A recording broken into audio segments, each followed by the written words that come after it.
The story of Steve Guillam.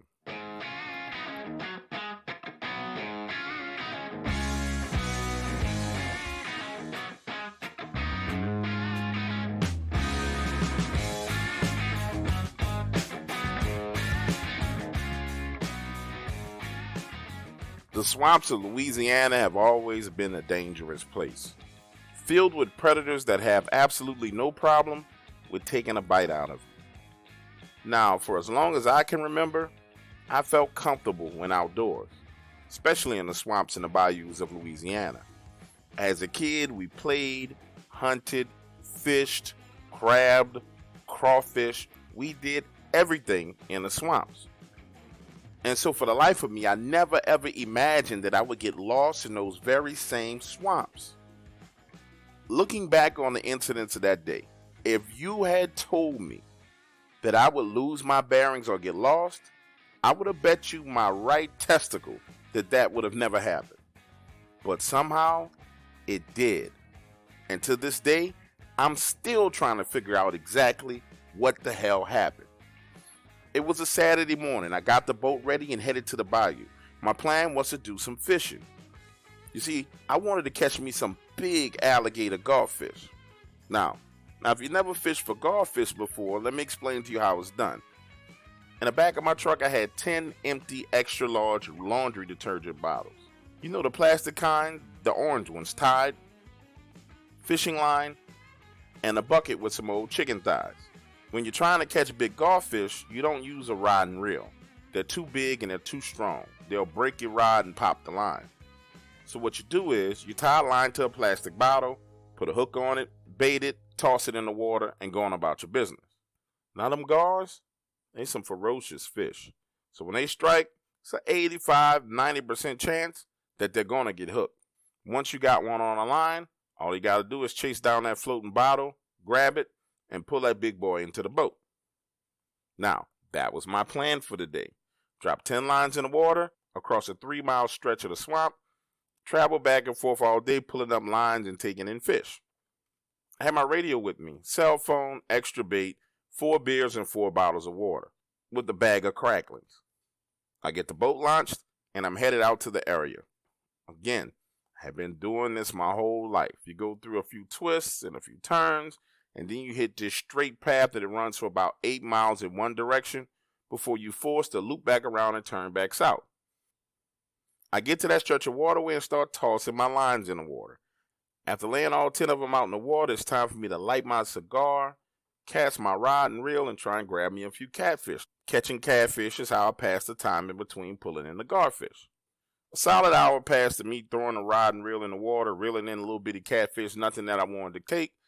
So I started to head back the exact way I came in. Now I'm moving about 35 miles an hour.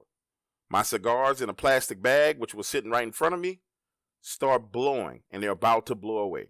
Now this is where it starts to get crazy. I look away because these cigars are starting to fly off, and I'm reaching for them. And I end up grabbing that bag with the very tip of my pointer finger and my thumb.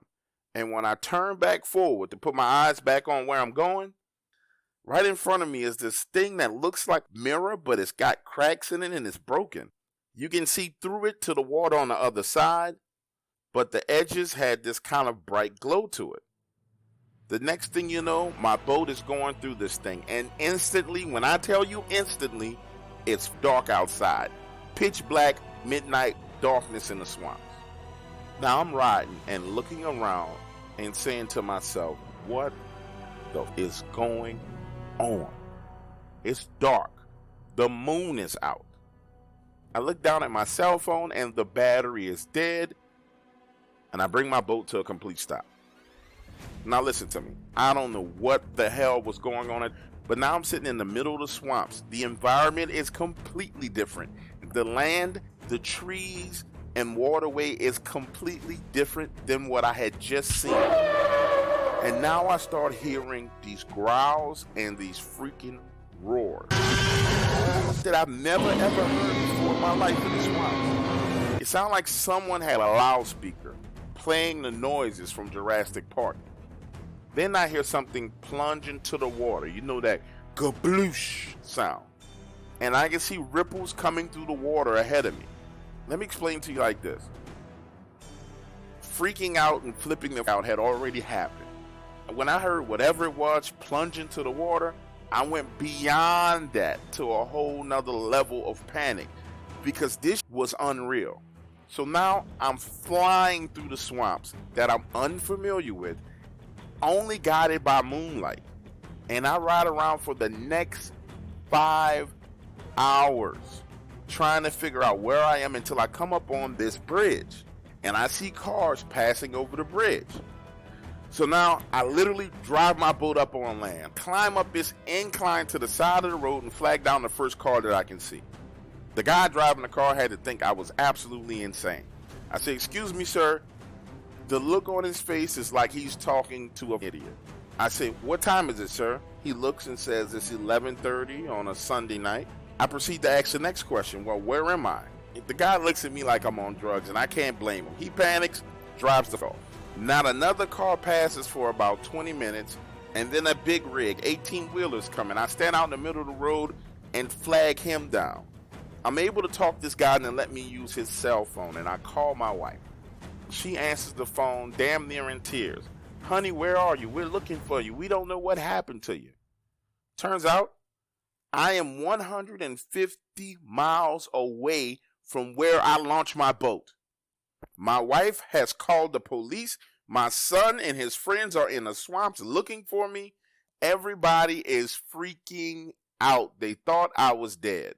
I wait there for another hour and a half for my son to go get my truck, drive to where I am, and then we have to find a place to pull the boat out of the water. When I'm finally in the truck with my son and he asks me what happened, I try to explain it to him. He looks at me like I'm on PCP.